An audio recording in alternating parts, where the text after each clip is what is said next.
સમયપત્રક હવે તમે બોલશો તો પછી હું નહીં બોલી શકું. હા, સમયપત્રક એક કે બે જ વખત બનાવવું જોઈએ. રોજે રોજ બનાવો છો એટલે તમે ટાઈમ ટેબલ ને ફોલો કરી શકતા નથી. ક્યારે કયો વિષય વાંચવો જોઈએ એની માટેનું આખું એક સાયન્સ છે, વિજ્ઞાન છે. જ્યારે તમે ફ્રેશ છો, સવારે ઉઠ્યા છો, ત્યારે ગણિત વિજ્ઞાન જેવા અઘરા વિષયો વાંચો. પછી જ્યારે તમે થાક્યા છો, કંટાળ્યા છો, ત્યારે જેમાં વાર્તાઓ આવે છે એવા વિષય વાંચો તો આઈ થિંક વધારે સારું પડશે. પણ આ બધું વાંચવાનું તો તમારું ડિસેમ્બર સુધીમાં પૂરું થઈ ગયું હોવું જોઈએ. આખો અભ્યાસક્રમ વંચાઈ ગયો હોવો જોઈએ. તૈયારી એક રીતે. હવે જ્યારે આપણે જાન્યુઆરીમાં જઈએ છીએ, લગભગ હવે પછી તમારી પાસે અત્યારે તો થોડા 71 દિવસ જેવા છે, તો પછી 51 દિવસ જેવા રહેશે. તો 51 દિવસ જેવા રહે ત્યારે તમારે મેક્સિમમ વધારેમાં વધારે લખવાની પ્રેક્ટિસ કરવાની. એટલે મારું તમને સૂચન છે કે જેવી 1 જાન્યુઆરી આવે એટલે રોજનું એક પેપર 3 કલાક બેસીને લખવાનું શરૂ કરો. આઈ થિંક સ્કૂલમાં પણ કદાચ આવું પેપર રાઇટિંગ પ્રેક્ટિસ કરાવતી હશે. મોટાભાગની સ્કૂલ હવે કરાવે છે. યોગ્ય અભ્યાસ માટેની પદ્ધતિ દેશમાં સ્કૂલો છે, કોલેજીસ છે, બધી જગ્યાએ ભણાવાય છે, વિષયો ભણાવાય છે. પણ હાઉ ટુ સ્ટડી, કેવી રીતે ભણવું જોઈએ, ક્યારે ભણવું જોઈએ, ક્યાં બેસીને ભણવું જોઈએ, એવું આજ દિવસ સુધી ક્યાંય તમને ભણાયું? તમારા જે શિક્ષકો છે અહીંયા મારા જેવા, એમને પણ પૂછો કે એમને ક્યાંય આવું ભણાવેલું કે કેવી રીતે ભણવું? આપણે શેની ઉપર ફોકસ રાખ્યું? ભણવા ઉપર. ભણવાની સાચી પદ્ધતિ શીખવાડાય નથી. તો મનોવિજ્ઞાન છે ભણવાની સાચી પદ્ધતિ શીખવાડે છે. અહીંયા સક્રિય અહીંયા એક જ મિનિટ રાખજો. સક્રિય શિક્ષણ, સમજપૂર્વકનું શિક્ષણ, સરળ વિષય વસ્તુ હોય ત્યાં સમગ્ર પદ્ધતિ, અઘરું હોય ત્યાં વિભાગ પદ્ધતિ, અભ્યાસની વચ્ચે વચ્ચે આરામ કરવો, આ બધી જે બાબતો છે એ મહત્વની છે. વાત થઈ જ છે તો હું કહી દઉં કે તમે જ્યારે વાંચવા માટે બેસો છો ત્યારે 45 મિનિટ ભણો, 45 મિનિટ. સ્કૂલમાં કેટલા મિનિટનો ક્લાસ છે, પીરિયડ છે? કેમ 45 મિનિટનો રાખ્યો? કારણ કે કોઈ પણ વ્યક્તિનું સિટિંગ સ્પાન, એક સાથે બેસી રહેવાની શક્તિ કે ક્ષમતા એ અંદાજે 45 મિનિટ હોય છે. આ ઓલ ઓવર વર્લ્ડ માણસ જાત માટે સાચું છે. તો 45 મિનિટ બેસો, તમે જુઓ પછી મમ્મી પપ્પા કહે કે બેસ હજી વાંચ વાંચ, પણ 45 મિનિટ પછી તમે જે વાંચો છો મગજમાં જતો નથી.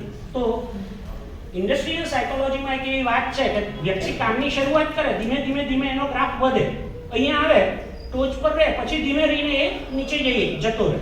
તો તમારે શું કરવાનું? 45 મિનિટ વાંચવાનું, ટોચ પર છે ત્યારે 5 મિનિટ બ્રેક લો, આરામ કરો. આ દરમિયાન પાણી પીવો, ચોકલેટ ખાઓ, એ સુખડી કેવું મમ્મી કે કોઈ બનાવતા હોય કે ચીકી, હવે તો શિયાળો છે, જેનાથી ગ્લુકોઝ મળે છે, ગળી વસ્તુ ખાઓ.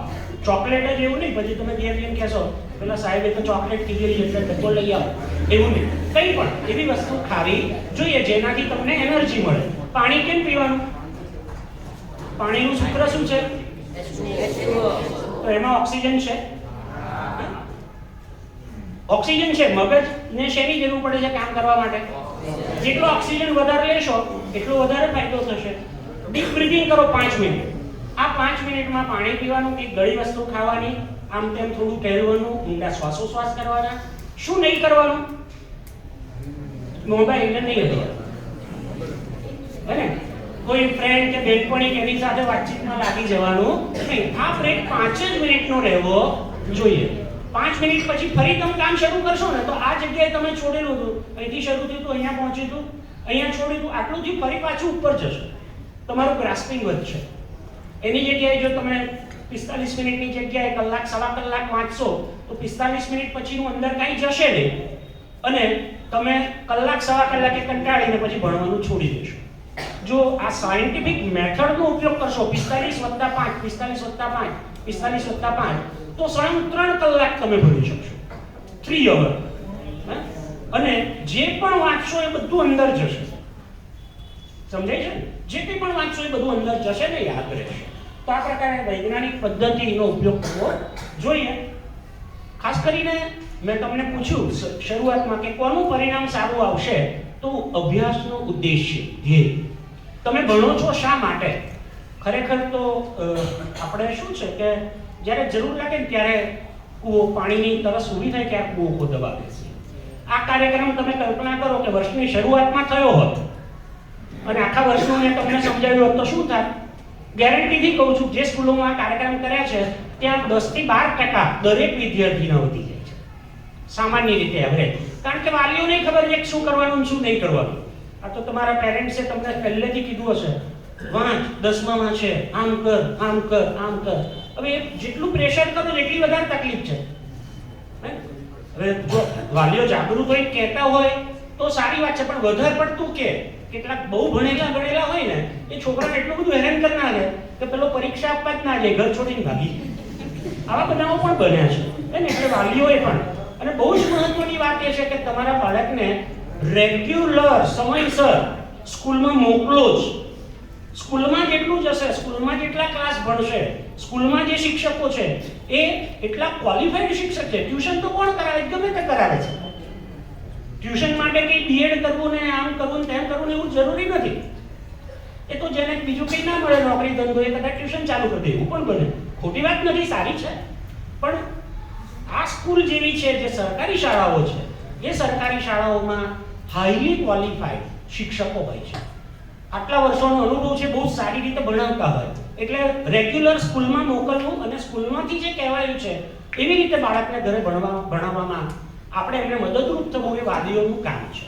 તો આ પ્રકારે અહીંયા તમે એમનો ઉદ્દેશ્ય, હવે વાલીઓને પણ મારું એક નમ્ર સૂચન છે, હવે હમણાં અત્યારે એમાં ના પડતા પણ 10મું પાસ કરી લે પછી તમે એની સાથે બેસીને પૂછજો કે બેટા તાર શા માટે ભણવું છે. અથવા વિદ્યાર્થીનીઓને પણ કહું છું કે તમે પણ વાલીને પૂછો કે મને શા માટે ભણાવો, તમે શું ઈચ્છો છો, હું શું કરું. જેટલી ક્લેરિટી હશે એટલું તમને ભણવાની અને વાલીઓને તમને મદદ કરવાની મજા આવશે. Next please. બરોબર છે, ધ્યેય નક્કી કરવાની વાત છે, ડિટેલમાં હું જતો નથી. નેક્સ્ટ. ઘણી બધી રીત છે ધ્યેય નક્કી કરવા માટેની. આગળ જવા દો. બ્લુપ્રિન્ટ એટલે જેને ખાસ કરીને એક ઉદાહરણ આપી દઉં. હું ગઈકાલે સુરતથી નીકળ્યો, મારા દીકરાએ અહીંયાની ટ્રેનની ટિકિટ બુક કરાવી હતી. હવે હું જ્યારે ઘરેથી નીકળ્યો ત્યારે જ મારા મનમાં શું હતું, મારે ક્યાં જવાનું છે? અમદાવાદ જવાનું છે. તો રસ્તામાં બહુ બધી જગ્યાએ ટ્રેન ઊભી રહી. મેં શું કર્યું હશે? હું ક્યાં ઉતર્યો? કેમ અમદાવાદ ઉતર્યો? નક્કી હતું ક્યાં જવું છે, હે ને? હવે તમે ટ્રેનમાં બેસો, અહીંયાથી સમજો કે મુંબઈ જવા માટે ટ્રેનમાં બેઠા, ટ્રેન બહુ બધી જગ્યાએ ઊભી રહે, તમને ત્યાં કંઈ ખાવાનું ગમે, બીજું ઘણું બધું ગમે. તો પહેલેથી નક્કી હશે કે મુંબઈ જ જવું છે, તો તમે ક્યાં પહોંચશો? વચ્ચે ક્યાંય ઉતરી જશો? ભણવામાં પણ આવું હોય કે ના હોય? પહેલેથી નક્કી કરી દે કે મારે મેળવવું છે, તો રસ્તામાં કેટલા પણ વિકલ્પો આવશે અથવા કેટલા પણ આકર્ષણો આવશે, તમે શું કરશો? એની તરફ જશો. એટલે ધ્યેય નક્કી કરવું એટલા માટે જરૂરી છે. Next please. પ્લાનિંગ કરવું પડે. તમને એમ થતું હોય કે આ બધાને આટલા સારા ટકા કેમ આવે છે, પણ સારા માર્ક્સ લાવવા માટે બુદ્ધિશાળી હોવું જરૂરી નથી. હમણાં નીચે બેઠો હતો ત્યારે સાયન્સના જે આચાર્યશ્રી છે એમણે બહુ સરસ વાત કરી. બોર્ડના વિદ્યાર્થીઓ 11-12 બોર્ડના ને હું જ્યારે 92ની સાલમાં MA કરતો હતો ત્યારે મેં અમારું એક રિસર્ચ પેપર ડેઝર્ટેશન કરવાનું આવે, એમાં મેં એ રિસર્ચ કર્યું હતું કે 10મા સાયન્સમાં વિદ્યાર્થીઓને બહુ સારા ટકા આવે છે, 11-12 સાયન્સમાં સારા ટકા આવતા નથી. તો એની પાછળનું કારણ શું છે? એની પરીક્ષા પદ્ધતિ, પુસ્તકો ને એવું બધું બહુ જવાબદાર હતું. એના આધારે મેં સરકારને ઘણા બધા સજેશન્સ કર્યા હતા. શ્રી નવીનભાઈ ભટ્ટ શિક્ષણ મંત્રી હતા ત્યારે, ભાઈ આ પરીક્ષા પદ્ધતિ બદલવી જોઈએ, અભ્યાસક્રમ બદલવો જોઈએ, એને હળવો કરવો જોઈએ અને ટુકડામાં વહેંચવો જોઈએ. ઘણા બધા સજેશન્સ કર્યા હતા. હવે અત્યારે તમારી બોર્ડની પરીક્ષાની પદ્ધતિ એવી છે કે તમારે નપાસ થવું હોય તો મહેનત કરવી પડે. શિક્ષકો કદાચ મારી સાથે સંમત થશે. નપાસ થવા મહેનત કરવી પડે, પાસ થવા નહીં. તો પાસ થવું હોય તો બુદ્ધિની બહુ જરૂર નથી. શેની જરૂર છે? બુદ્ધિ જોઈએ જ ઓફકોર્સ, પણ એ બુદ્ધિશાળી નથી. એમાં પણ મારા અભ્યાસમાં પણ એવું જોવા મળ્યું હતું કે જે મહેનતુ છે, જે ફોકસ કરે છે, કન્ટિન્યુટી રાખી શકે છે, એવા લોકો સારા ટકા લાવે છે. એ પછી સુરતમાં 10 વર્ષ દરમિયાન જે પહેલા તો ટોપર્સના નામ ને નંબર ને બધું આપતા હતા, એવા લોકોનો મેં સ્ટડી કર્યો. ભાઈ જે ટોપર્સ આવે છે એ લોકો 5 વર્ષ પછી ક્યાં હોય છે? તો બોર્ડમાં જે નંબર આવેલો એમના ઘણા બધા લોકો ખોવાઈ ગયા, અભ્યાસમાં એટલા બધા સફળ નહીં થયા. કોણ સફળ થયા? તો તો જે મધ્યમ માર્ગી હતા અને સતત એક જ જગ્યાએ એમણે ધ્યાન રાખીને કામ કરવાનું ચાલુ રાખ્યું. તો મહેનતુ હોવા જરૂરી છે. યસ, અભ્યાસનું આયોજન જરૂરી છે. જો પ્લાનિંગ નહીં કરશો, ભણવામાં નહીં, બધી જ બાબતમાં પ્લાનિંગ નહીં કરો તો જીવનમાં કંઈ કરી શકશો નહીં. Next please. એની પદ્ધતિની જે વાત છે ખાસ કરીને, બરોબર, યાદશક્તિ કરતા પેન્સિલ એટલે જેટલું તમે લખીને તૈયાર કરશો, કારણ કે પરીક્ષામાં શું કરવાનું છે? લખવાનું છે. લખીને તૈયારી કરવી એ ફાયદાકારક છે. સજેશન્સ છે છાપેલું, એટલે તમને ફરી ક્યારેક બતાવશે, જોઈ લેજો, સમજી લેજો. Next please. બહુ બધા લોકો મેં પૂછ્યું ને કે રોજે રોજ 1 કલાક ટાઈમ ટેબલ બનાવવામાં કાઢે, તો એવું નહીં. ટાઈમ ટેબલ બહુ જ ગંભીરતાપૂર્વક બનાવી લેવાનું અને 1 કે 2 વખત આખા વર્ષમાં બદલવું પડે કે આટલા વાગે આ વાંચવાનું, આટલા વાગે આ વાંચવાનું. ઘણા બધા સજેશન્સ છે, બરોબર. શિસ્ત એટલે આજે મળનારું સુખ છોડી તેને ભવિષ્ય માટે ભેગું કરવું. મારી કોલેજના વિદ્યાર્થીઓને ગઈકાલે પણ મેં ક્લાસમાં કીધું કે કોલેજ દરમિયાન 3 વર્ષ જો તમે મજા કરશો તો આખી જિંદગી સજા ભોગવવી પડશે, અને કોલેજ દરમિયાન 3 વર્ષ કે 5 વર્ષ જો તમે સજા ભોગવી લેશો તો આખી જિંદગી મજા કરી શકશો. Choice is yours. તમારે શું કરવું છે?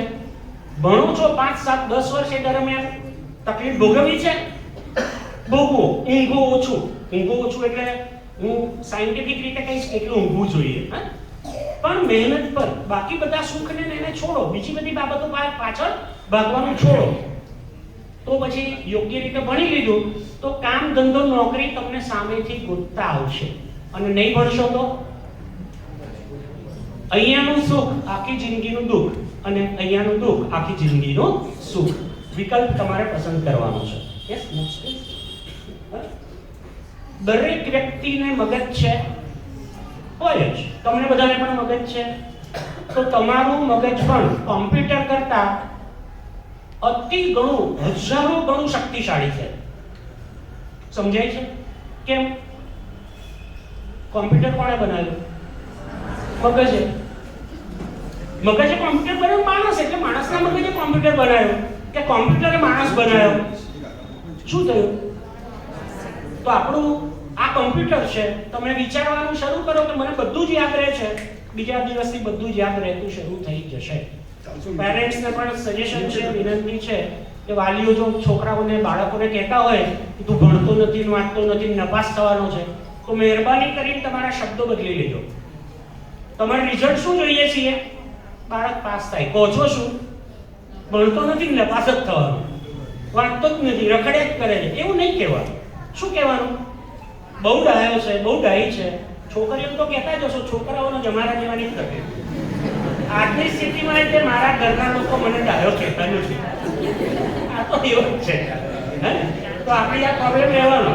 પણ જો તમારે તમારા બાળકને હોશિયાર બનાવવા હોય તો શું કહેશો? હોશિયાર છે. રેગ્યુલર, નિયમિત બનાવવા હોય તો વાલીઓ શું કહેશે? આ તો કઈ એમ કરે છે. તમે બધા બોલો છો શું? હું કહું છું એ વિચારજો. બોલો છો આનાથી ઉલટું, આ તો અમારું માને જ નહીં ને, આ કીધું કરે જ નહીં ને, આ તો રખડું છે, આને કઈ યાદ રહે જ નહીં. તમારું રિઝલ્ટ શું જોઈએ છે? અને પહોંચો શું? બાળકને સૌથી વધારે ભરોસો કોના ઉપર છે? માતા પિતા ઉપર. કારણ કે આ દુનિયામાં આવ્યું કોના કારણે? તમારા કારણે. હવે એ તમને ભગવાન માને છે એક રીતે, તમે કોઈ બધું સાચું માને. હવે તમે એમ બાળકને કહો કે નપાસ જ થશે, આ વાંચતું જ નહીં, ભણતું જ નહીં, નપાસ જ થવાનું, એટલે પછી એ શું થાય? તમારે શું જોઈએ છે રિઝલ્ટ? તમારો દીકરો કે દીકરી એટલું બધું ભણે છે, મને બહુ સારા ટકા આવે. આવું કહેવાનું ચાલુ કરો, બીજા દિવસથી જોજો એ શું કરે છે. તો આ સુપર મેમરીની વાત છે. મગજ છે એ કોમ્પ્યુટર છે, એને ટ્રેન કરશો. હું 10માં ભણતો હતો ને તો મારે તમારા જેવું જ હતું. આમ કહેવાય નહીં, પણ કહું છું, મારું 10માનું રિઝલ્ટ લેવા માટે મારી સાથે કોઈ આવ્યું નહોતું કે આ તો નપાસ જ થવાનું. હું એટલો રખડું હતો અને ચોક્કસ હતો. તો 10મા પછી ત્યાં લાઈન મળી ને ગમવાનું, ભણવાનું ગમવાનું શરૂ થયું, અને પછી ક્યાંય અટક્યો નથી. તો આજે તમારા જેવાને કહી શકું છું કે આવી રીતે ભણો. તો ખાસ કરીને આ બાબતો જે છે એ મહત્વની છે. વાંચતી વખતે મેમરી માટે, યાદશક્તિ માટે આ બધા સજેશન્સ છે. ભણવા બેસો છો ત્યારે હળવા ખુલ્લા કપડાં પહેરીને બેસો, ખાસ કરીને ધ્યાન અને રસ, ફોકસ હોવું જોઈએ, ઇન્ટરેસ્ટ હોવો જોઈએ, એ મહત્વની વાત છે. Next please. ઘણી બધી ટેકનિક છે, અત્યારે ટેકનિક સમજાવવામાં હું પડતો નથી. હમણાં ગઈકાલે હું આવ્યો તો સુરતમાં બહુ બધી જગ્યાએ બોર્ડ લાગેલા હતા, કોઈ બ્રહ્મભટ્ટ છે એના કાર્યક્રમના, તમારી યાદશક્તિ વિકસાવો ને આમ કરો ને તેમ કરો ને એવું, અને એના કાર્યક્રમના 20,000 રૂપિયાનો ચાર્જ હોય છે. આ બધી મેથડ જે શીખવાડે. હવે એ લોકો તો આટલું જ ભણીને આટલું જ સમજીને ટ્રેનિંગ આપે છે, બરોબર. અહીંયા આ બધી જો પદ્ધતિઓ તમે શીખશો, તમારામાંથી ઘણા બધા શિક્ષકોને પણ આઈ થિંક આ ખબર હશે, તમને કહી શકે. Next please. આ બધા એના ઉપયોગો છે, કેવી રીતે થઈ શકે. નેક્સ્ટ. વાંચવાની ઝડપ વધારવી. તમને થતું હશે વંચાતો નથી, વાંચવા માટે બેઠા પણ સમય ઓછો પડે છે, તો એની માટેની પ્રેક્ટિસ. તમે 10માં છો, રોજનું નક્કી કરો કે રોજના 25 પાના વાંચવા છે. પહેલા દિવસે 25 પાના વાંચશો, કદાચ કલાક થશે. બીજે દિવસે 25 પાના વાંચશો, સમય ઘટતો જશે, પછી 10 મિનિટમાં તમે 25 પાના વાંચી શકશો. કેપેસિટી કેટલી વધી છે ને? લગભગ 90% જેટલી કેપેસિટી તમારી વધી ગઈ ને. તો જેટલું વધારે એ કામ કરશો, તમે કોઈ પણ રમતના ખેલાડીને લો, એ એનું પરફોર્મન્સ સુધારવા શું કરે છે? Practice. Practice max main perfect. તો જેટલી વધારે કરશો, ઝડપથી વાંચવાથી યાદ રહે છે. વિવેકાનંદ વિશે તમને ખબર હશે, અહીંયા જે મને જે મહાનુભાવનો મૂર્તિ કે ફોટો આપ્યો, એ એમની યાદશક્તિ કેટલી હતી? તો એવું મેં વાંચ્યું છે કે એકવાર દરિયામાં જતા હતા અને એક પુસ્તક હતું, પાનું આમ કરીને આમ નજર નાખે, ફાડે અને દરિયામાં નાખી દે. તો એમની બાજુવાળાએ કીધું, કા તમે શું કરો છો? તો કે હું આ કરું છું એટલે મને યાદ રહી જાય અંદર શું લખેલું છે. તો ખાલી નજર નાખે ને બધું અંદર છપાઈ ગયું. એટલી જ મેમરી તમારી પણ ડેવલપ થઈ શકે, પણ તમને આ ખબર જ નથી કે આટલું થઈ શકે. તો એ માટેની મહેનત કરવી પડે, પ્રયાસ કરશો. ઝડપથી વાંચશો એટલે એકાગ્રતા વધશે, સ્મૃતિ વધશે, ઝડપથી વિચાર કરવાની, સમજવાની શક્તિ વધશે, સમય અને શક્તિની બચત થશે. Next please. ઝડપ વધારવા માટેના બહુ બધા રસ્તાઓ છે, સ્પીડ વધશે, પ્રેક્ટિસ કરશો એટલે. નેક્સ્ટ. આંખ અને મગજનો ઉપયોગ કરો, વાંચતા પહેલા શું કરવું છે નક્કી કરો. નેક્સ્ટ. ફિંગર ટેકનિક છે, પછી જોઈશું આગળ ત્યારે. Next please. શારીરિક કસરત. તમારામાંથી કેટલા લોકો છે કે રોજ અડધો કલાક કે કલાક ફિઝિકલ એક્સરસાઇઝ કરે છે? યાદ શક્તિ વધારવી હોય તો મગજને ઓક્સિજન વધારે જોઈએ. કેવી રીતે મળશે? વ્યાયામ, ચાલવું, દોડવું, દોડા કૂદવા, સાયકલ ચલાવવી, કંઈ પણ. તો યાદ રાખો, ઓછામાં ઓછી 45 મિનિટ રોજની. પરીક્ષાના આગલા દિવસે પણ માતા પિતાને કહું છું કે જો બાળક પરીક્ષાના આગલા દિવસે 45 મિનિટ માટે સાયકલ ચલાવવા જાય તો રોકતા નહીં, દોડવા જાય તો રોકતા નહીં, દોરડા કૂદે તો રોકતા નહીં, દાદરા ચડે ઉતરે તો રોકતા નહીં. એટલે એ આગલા દિવસે પણ કરો, તમારું મગજ કામ કરતું રહેશે. Next please.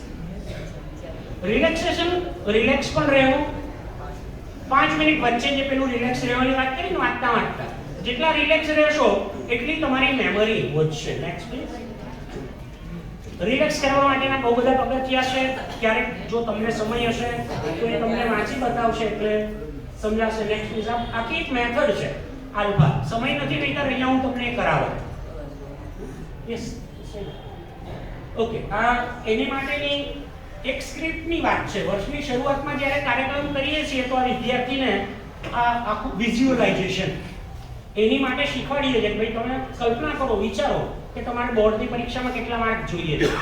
Any marksheet I think કદાચ શિક્ષકોએ તમને કરાવ્યું હશે, હું માનું છું ત્યાં સુધી. માર્કશીટ બનાવો અને કયા વિષયમાં કેટલા માર્ક્સ જોઈએ છે એનું વિઝ્યુઅલાઇઝેશન કરો. જે દિવસે તમને તમારા નજરમાં માર્કશીટ દેખાઈ ગઈ ઊંઘમાં અથવા તો વિઝ્યુઅલાઇઝેશનમાં, એ દિવસે એટલા જ માર્ક આવશે, 1 માર્ક ઓછો આવશે. અને બહુ બધા લોકો સાથે આ કામ મેં કરેલું છે અને જોઈએ એટલા માર્ક આવેલા છે. Next please. જવા દો. ઊંઘની સ્લીપ. યસ. ઓછામાં ઓછી 8 કલાકની ઊંઘ. કેટલી? એટલે હું એમ કહું છું કે ઓછામાં ઓછી 7.5 કલાક અને વધારેમાં વધારે 8.5 કલાક. 8 કલાકથી વધારે કે ઓછી ઊંઘ નુકસાન કરે છે. અને 8 કલાકથી ઓછી ઊંઘ નુકસાન કરે, 8 કલાકથી વધારે ઊંઘ ફાયદો કરતી નથી. પછી તમે એમ કહો સાહેબે 8 કલાક ઊંઘવાનું કીધું તેમ જગ્યાએ હું 16 કલાક ઊંઘું તો મારી યાદશક્તિ ડબલ થઈ જાય, એવું નથી હે ને. 8 કલાક ઊંઘવું જ જોઈએ. બાળકને 8 કલાક ઊંઘવા દેજો પેરેન્ટ્સ. આ ઊંઘ સળંગ 8 કલાકની હોવી જોઈએ. એવું નહીં કે 4 કલાક સુતા પછી વાંચું ફરી 4 કલાક સુતા નહીં. રાત્રે 12 થી 4 દરમિયાન સુવાનું છે. એ દરમિયાન બીજું કશું કરવાનું નહીં. તમે શેડ્યુલ એવી રીતે બનાવો કે 10 વાગે સુતા હોય તો 6 વાગે ઉઠો. 8 કલાકની સળંગ ઊંઘ થવી જોઈએ. આગળ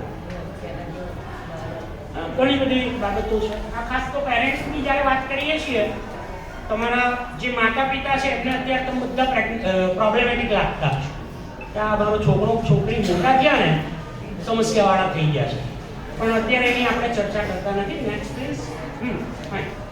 10મા 12મા ધોરણમાં તમારું બાળક છે, માત્ર બાળકની જવાબદારી નથી, માતા પિતાની પણ જવાબદારી છે. તમારે પણ ઘણું બધું કરવાનું છે. મેં ઉપર છેલ્લી રીતે તો કહી દીધું છે, બરોબર ને. સૂચનો છે, સાહેબોના સજેશન છે. જો આની પ્રિન્ટ એવું કાઢીને વાલીઓને આપી શકતા હોય તો ઘેર આપી દેજો, તો એ સીધું પીપીટી મોકલી આપશો તો. પણ આ બધું એમને જરૂરી નથી, વાલીઓ માટે ખાસ આપે છે. ઘણા લોકોને પરીક્ષાનો ભય લાગે છે, તો આ આખા કામની શરૂઆત એમાંથી થયેલી હતી. 95ની સાલમાં સુરતમાં સળંગ પરીક્ષાના આગળના દિવસોમાં સળંગ 3 દિવસમાં 3 વિદ્યાર્થીઓએ આત્મહત્યા કરી. એટલે મને થયું કે આ સારું નહીં કહેવાય. એટલે વિદ્યાર્થીઓના ગાઈડન્સ ને માર્ગદર્શન માટે કે ભાઈ કોઈને પણ આવું લાગતું હોય, છાપામાં એમાં આપ્યું કે જેને તકલીફ થતી હોય આવો, અને ત્યારથી આ દિવસ સુધી આ કામ ચાલુ છે. તો પરીક્ષાનો ભય અને એનો ડર, વિકૃત ચિંતા અને વિકૃત ભય, એને દૂર કરવા માટેના રસ્તાઓ છે. જેને પણ લાગતું હોય તમારા શિક્ષકોનો સંપર્ક કરશો. અમદાવાદમાં પણ મારી પાસે બહુ મોટી ટીમ છે. અહીંયા આવીને તમને એ રિલેક્સ કરાવી જશે, બરાબર છે. તો આ વિકલ્પ પણ છે. બહુ ડિટેલમાં આપણે અત્યારે ચર્ચામાં પડતા નથી. એકચ્યુઅલી શરૂઆત ક્યાંથી થવી જોઈએ? વર્ષની શરૂઆતથી. એને આપણે છોડી દઈએ છીએ 3 મહિના પહેલાની વાત છે. અત્યારે લગભગ એટલો સમય છે, તો શું કરવું જોઈએ? મેં તમને કીધું કે અત્યારે વાંચવાનું બધું પૂરું થઈ ગયું હોવું જોઈએ. નેક્સ્ટ. 2 મહિના બાકી હોય, હવે જ્યારે 60 દિવસ બાકી રહેશે ત્યારે શું કરવાનું? તમારે જે વાંચવું છે બધું તૈયાર થઈ ગયું હોય. 15 દિવસ એટલે આ આખી જે વાત છે તમે જુઓ છો, મુદ્દાઓ બધા સ્પષ્ટ છે. 1 મહિનો બાકી હોય ત્યારે શું કરવાનું? સૂચનાઓ જે સ્પષ્ટ. નેક્સ્ટ. 1 અઠવાડિયું બાકી રહે ત્યારે શું કરશો? દરેકે દરેક તબક્કાની વાત છે. આમાં તમને જે અહીંયાથી આપશે કોઈ પણ રીતે, તો એમાં તમારે જોવાનું કે 1 અઠવાડિયું બાકી ત્યાં શું કરવાનું. તો આને ફોલો કરતા જાઓ, ગેરંટીથી તમારે જેટલા માર્ક્સ જોઈએ છે. તો ઘણા બધા કિસ્સામાં શું થાય છે કે દીકરો કે દીકરી બોર્ડની પરીક્ષા આપવાના હોય, અઠવાડિયા પહેલા મમ્મી કે પપ્પા કે જાને આ જગ્યાએથી આ લઈ આવો, એટલે વ્હીકલ પણ આપે. ખરેખર તો 18 વર્ષથી ઓછી ઉંમરના બાળકોને વાહન અપાય નહીં. પેલું આખું વર્ષ મહેનત કરેલી, છોકરો કે છોકરી બાંધે, એક્સિડન્ટ થાય, હાથ કે પગ બાંધે. તો એવા બધા સજેશન્સ આની અંદર કર્યા છે. ખાવામાં બહુ જ કાળજી રાખવી જોઈએ. Next please. પરીક્ષાના આગલા દિવસે શું કરવાનું? સ્પષ્ટ છે. બધા સીધા જ સજેશન્સ છે, સૂચનો છે. આ વાલીઓ માટે પણ છે અને વિદ્યાર્થીઓ માટે પણ છે. Next please. પરીક્ષાના દિવસે પૂરેપૂરું ઊંઘવાનું. વાંચવાનું 2 દિવસ પહેલા પૂરું કરી દેવાનું. સરસ રીતે 8 કલાકની ઊંઘ લેવાની. સવારે ઉઠવાનું, ખાવાનું, સુરતમાં હોય તો પીવાનું, એવું ના બોલાય, અહીંયા બોલવામાં વાંધો નહીં. યોગ્ય રીતે ખાવાનું, પીવાનું, જ્યુસ બ્યુસ જે કંઈ ખાઈ પી અને પછી સ્કૂલે જવાનું. પરીક્ષા આપવાની છે ત્યાં. બધા બહુ સ્પષ્ટ સૂચનો. ઘણી બધી વખત મોડા પહોંચો છો, રિસીપ્ટ ભૂલી જાવ, આવા કેસના કારણે વાંચ્યું હોય પણ બધું ભૂલી જવાય. તો એ ન થાય, ઇમરજન્સી કોઈ પણ પ્રકારની ન આવે એ માટેનો પ્રયાસ કરવો જોઈએ. 3 કલાકમાં શું કરવાનું? તો તમને ખબર હોવી જોઈએ. અત્યારે બ્લુપ્રિન્ટ ખબર છે ને? ABCDE એવું છે ને? પહેલો પ્રશ્ન કેટલા માર્કનો? 24. કેવા પ્રશ્નો પૂછાય છે? હેતુલક્ષી 24 પ્રશ્ન. 24 માં ખાલી ટીક જ કરવાનું હે ને? હવે આમાંથી કોણ નપાસ થઈ શકે? કેવી રીતે નપાસ થાય? તો તમને ખબર હોય પહેલો પ્રશ્ન. હવે જે મારી ઉંમરના છે, એટલે મારી ઉંમર કેટલી છે નહીં કહું, પણ જે મારી ઉંમરના છે એ લોકો ભણતા હતા, અમને ખબર છે તમારો પહેલો પ્રશ્ન નિબંધ પ્રકારનો આવતો હતો, નિબંધ લખો, તો એમાં જ પૂછવાઈ જાય એટલે ના આવડે એટલે પેલાનો કોન્ફિડન્સ નીચો. મેં તમને કીધું ને કે 92માં અભ્યાસ કર્યો અને પરીક્ષામાં કેવા ફેરફાર કરવા જોઈએ એના સજેશન કર્યા, એના પરિણામે આજે બહુ બધા ફેરફાર થયા છે, નપાસ થવું અઘરું છે. તો 24 માર્કનું હવે તો પેપર જ એવી સ્ટાઇલનું થયું કે તમને એ પ્રકારે તો પહેલા ફોકસ એની ઉપર કરો, એમાં જેટલું સાચું આવશે કોન્ફિડન્સ તમારો વધશે, પછી ડી, પછી સી, પછી ડી, પછી ઈ. આ સિક્વન્સ પ્રમાણે છે, 1 2 3 અને 5 જો ના ભૂલતો હોય. આ વચ્ચે ને માર્ક્સ લાંબા પ્રશ્નો છેલ્લા છે, તો એવી રીતે પહેલા કયું લખવું, શું લખવું, આ એની ટેકનિક છે, એ પ્રમાણે કરજો. Next please. શું કરવું જોઈએ સજેશન છે, હું બધા વાંચીશ તો કારણ કે મારે પહોંચવું છે, મને લાગે ટાઈમ થઈ ગયો છે મારો. Yes, next please. પરીક્ષાના પેપર લખવામાં ધ્યાન રાખવું જોઈએ કારણ કે તમે 365 દિવસ મહેનત કરી છે, 3 કલાકમાં લખવાનું છે, 3 કલાક લખેલું ચેક કેટલી મિનિટમાં થાય છે? શિક્ષકો કહી શકે કેટલી મિનિટમાં એક પેપર ચેક કરો છો? 5 મિનિટ 7 મિનિટ એટલી જ થયું છે ને. પહેલા શું હતું કે દરકાર નહોતી, બધું જ સુધાર્યું છે કે ભાઈ આટલી મિનિટ તો જોવાનું હતું. તમને ખબર હશે કે નહીં, હવે એક શિક્ષક આખું પેપર જોતો નથી. પ્રશ્નો છે ને, પહેલું જોવે, બીજો પ્રશ્ન, ત્રીજો, ચોથો. તો સિસ્ટમ ચેન્જ છે. તો તમારે શિક્ષકોને ધ્યાનમાં રાખીને પ્રશ્નપત્રના જવાબ લખવાના છે.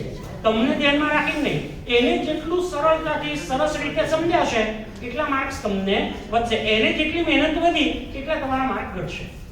ક્લિયર? યસ.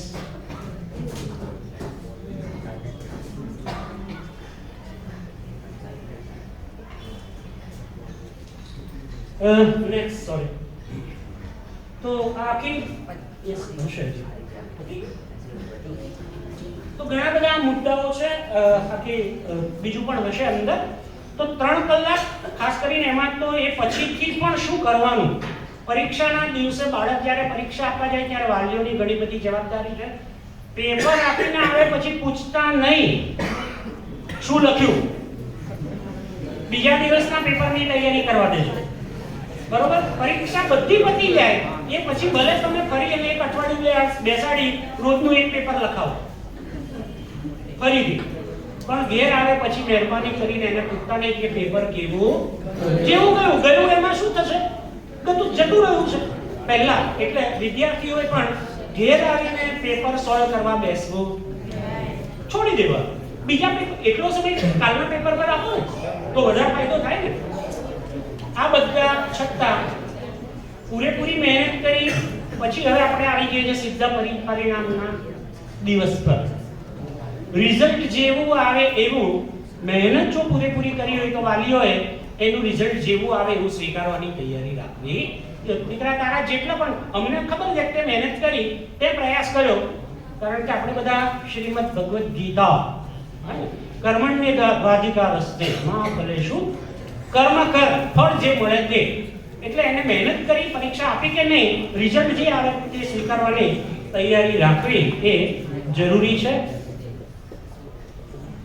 તમારા બધાનો પ્રોબ્લેમ હશે કે તમને યાદ રહેતું નથી. કેટલાનો આવો પ્રોબ્લેમ છે? બધાનો. હાથ નીચે મૂકી દો. મારો પણ હતો. હવે મારો પ્રોબ્લેમ છે મારાથી કશું ભૂલાતું નથી, પણ એની માટેની મેથડ છે. જો તમે બરોબર સૂતો, યોગ્ય પૂરતા પ્રમાણમાં પાણી પીશો, યોગ્ય ખોરાક લેશો, કસરત કરશો, ડીપ બ્રીથિંગ કરશો અને વાલીઓ અને તમે સતત એવું બોલો છો કે યાદ નથી રહેતું, શું કહેવાનું ચાલુ કરવાનું? આટલું સહેલું છે. હવે મને ઘણા લોકો એવું કહે છે કે રૂપેશભાઈ તમને તો 7 જન્મનું યાદ રહે છે, આ જન્મનું તો નહીં. કારણ કે પછી પ્રેક્ટિસ થઈ ગઈ. મગજમાં બહુ બધા ખાના છે. કઈ વસ્તુ કોમ્પ્યુટરમાં કેમ બધું સેવ છે? 50 વર્ષ પહેલા, એટલે એટલો વખત તો થયો નહીં હોય, પણ 25 વર્ષ પહેલા કે 20 વર્ષ પહેલા કોમ્પ્યુટરમાં કંઈક ફીડ કર્યું હોય તો એને કાઢવું જ નીકળે કે ના નીકળે? કેમ નીકળે છે? સિસ્ટમ છે. કઈ ડ્રાઈવ છે, કયું ફોલ્ડર છે, કયો પાર્ટ છે, એમાં ધીમે ધીમે જાવ એટલે એ બધી જે ફાઇલ હતી એ બહાર આવી જાય, વર્ડમાં હોય તો એ બહાર આવી જાય, છે કે નહીં? તો આપણું મગજમાં પણ એવું છે, સિસ્ટમથી તમે ત્યાં સંગ્રહ કર્યો છે. એટલે જ મેં કીધું વર્ષની શરૂઆતથી તૈયારી કરવાની, પહેલા આખું વાંચવાનું, પછી થોડું થોડું થોડું, અને છેલ્લે કીવર્ડ્સ.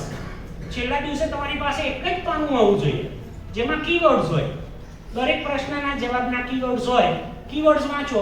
આ સિસ્ટમ થઈ કે કોમ્પ્યુટરમાં કઈ ડ્રાઈવમાં કયું છે, કયા ફોલ્ડરમાં ક્યાં શું પડ્યું છે, જ્યારે જે જોઈએ ત્યારે યાદ આવે. વાંચતી વખતે ફોકસ હશે, ધ્યાન હશે. આપણે ધ્યાનથી વાંચતા નથી. વાંચતી વખતે ધ્યાન ક્યાં છે? બીજી કોઈ બાબતમાં. યાદ શક્તિ વધારવા માટે બદામ આ બધું તો ઠીક છે, ખાઓ, પણ એની માટેની મેથડ છે. તો સમય જેટલો મારી પાસે હતો, મારી પાસે મર્યાદિત સમય છે, મેં તમારી સાથે વાત કરી છે. ફરી કોઈ વાર સમય મળશે, મારી વિનંતી છે. મારું અમદાવાદ આવવા જવાનું થતું જ રહેતું હોય છે. વર્ષની શરૂઆતમાં સાહેબ આ કાર્યક્રમ કરશો તો હું માનું છું 10માના 12માના વિદ્યાર્થીઓને વધારે ફાયદો થશે.